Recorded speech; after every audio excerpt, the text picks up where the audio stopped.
And the way that grief works in the brain and nervous system is that there are 3 factors that are mapped in our consciousness and our subconscious. And these are space, time, and this notion of closeness, which is attachment. Space and time is very simple. It's where is the person that I love and when will I see them next, right? I mean, if you have a relative that lives overseas and you know they're alive, you're not going to grieve them. You might really miss them, but you're not going to grieve them the same way you would if suddenly you get the note, unfortunately, that they passed away.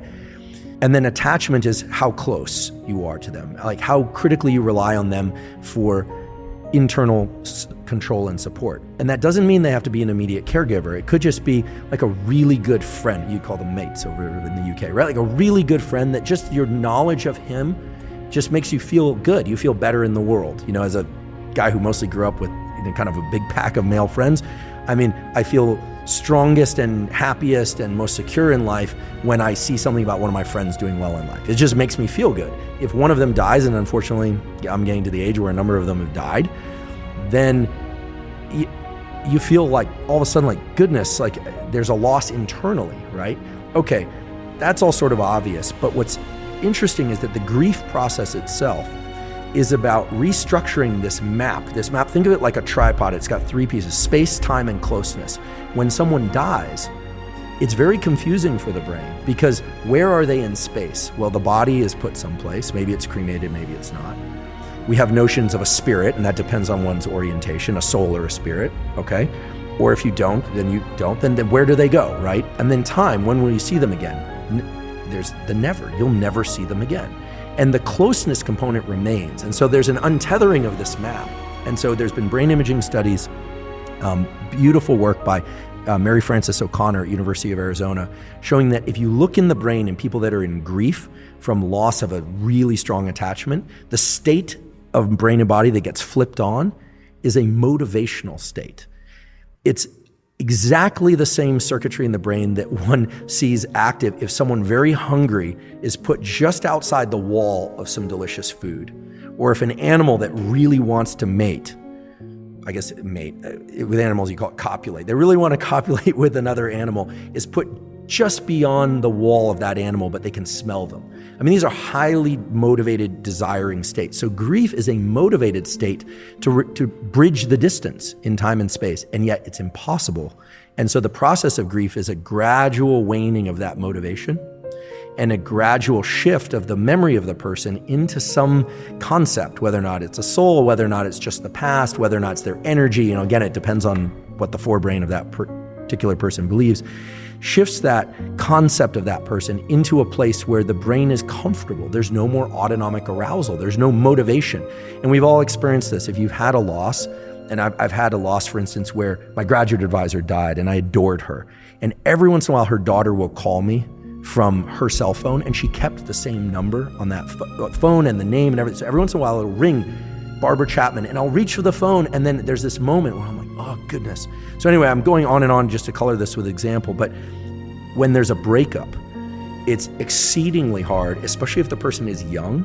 You know, if you look at suicides after breakups, those are far more common in younger people than they are in older people. Why? Because the relationship represents the whole future. They have no concept that they know there are other people, but it sort of feels like the whole world is shutting down. So in breakups, what's happened is the person is no longer available in time and space. This is why when someone breaks up, you literally have to let them go, right? You know, constant pursuing of them is out of context, is not healthy. They have a name for that. It's called a stalker. Don't do it. But it's almost as if the brain has to think that the person is gone in time and space. This has become much harder with social media, right? Because people can check up on people, they can hear from people. In the old days, like when I was growing up, you just took the phone off the hook, or you diverted your attention. Now we are constantly renewing that the person is still there. And so love and the loss of love and the death grief are virtually identical. It's that motivational state. And this is why it's so hard to not reach out to somebody that you really miss and want back. I saw a study last week that had researchers asking participants to rate emotional and physical pain of a breakup. They found that women tend to be more negatively affected by breakups, reporting high levels of both physical and emotional pain. But while breakups hit women the hardest, they tended to recover more fully. Men, on the other hand, rarely fully recovered. I thought that was very interesting. I wasn't too sure what that meant. Yeah, it's interesting. It also rings true with my experience and my observations. I think, this could relate to a number of things, and here I'm painting with a broad brush, right? But, how comfortable one is feeling their feelings, is male or female, is going to strongly dictate how quickly one moves through grief. This is the same thing as trauma. The more willing someone is to feel the full depth and intensity of the feelings that they associate with that trauma, the more quickly they're going to move through the trauma. Again, I'm lifting from Paul Conti's words, so these aren't mine, but people use a number of strategies. They use distraction. They use states like, they sublimate to things like anger and avoidance of various kinds in order to not feel the traumatic feelings or not feel the breakup. People will, try and self-soothe with alcohol or try and self-soothe with multiple new partners or whatever it happens to be. It doesn't work. It just extends it because this map of space, time, and closeness needs to be fractured. And the only way to do that is for the brain to have to confront the reality, which is that whether by death or by breakup, they are no longer available. It's like the food on the other side of that wall is gone. It's just not there anymore. Or that the food that was accessible, now there's a wall in between and you will not get through it. And you can see this actually in animal studies that are kind of hard. They're actually very hard to watch. You'll see the animal perseverate, literally damage its own body trying to get through a barrier to something it's highly motivated to see. People do that post-breakup. They usually do that by talking to everybody about the breakup, which is its own form of perseverating on the motivation. What did I do? What did I do wrong? This and that. And some of that analysis is healthy, some of it's not. Now, why would one group be more, let's just say, effective at dealing with breakups? It's probably the ability to really feel the full intensity of how sad it is and be able to confront that. And here I'm a male. I've only ever lived in a male body. So all I can tell you is that I think from a very early age, there's an ability that at least I'm sure it transcends to women too, or extends to women too, but learning to pack down feelings, right? And so what are we really talking about when we're talking about pack down feelings? I'm not a psychologist, but what we learn is top-down control, forebrain to autonomic control. It's the same thing like, I don't want to jump off the high dive, or I don't want to do this public speaking, but I'm gonna kind of like, I'm just gonna force myself, I'm gonna David Goggins it, right? Grief is an autonomic state.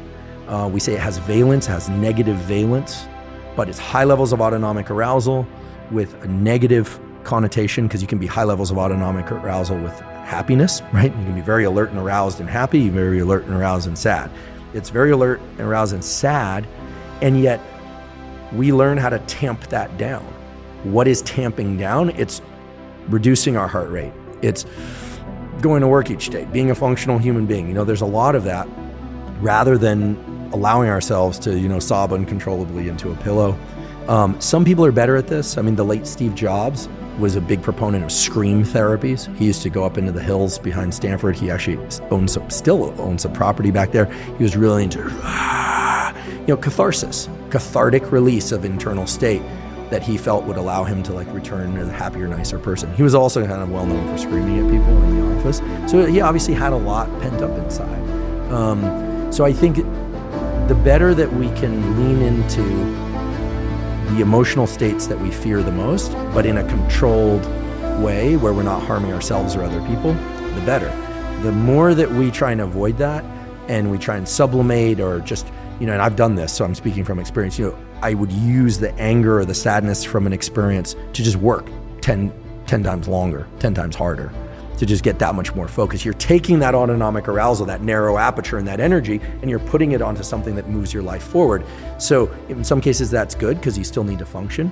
But it can give you here I'll just say, it gave me the illusion that I was working through something because you get all the accoutrements and rewards of hard work.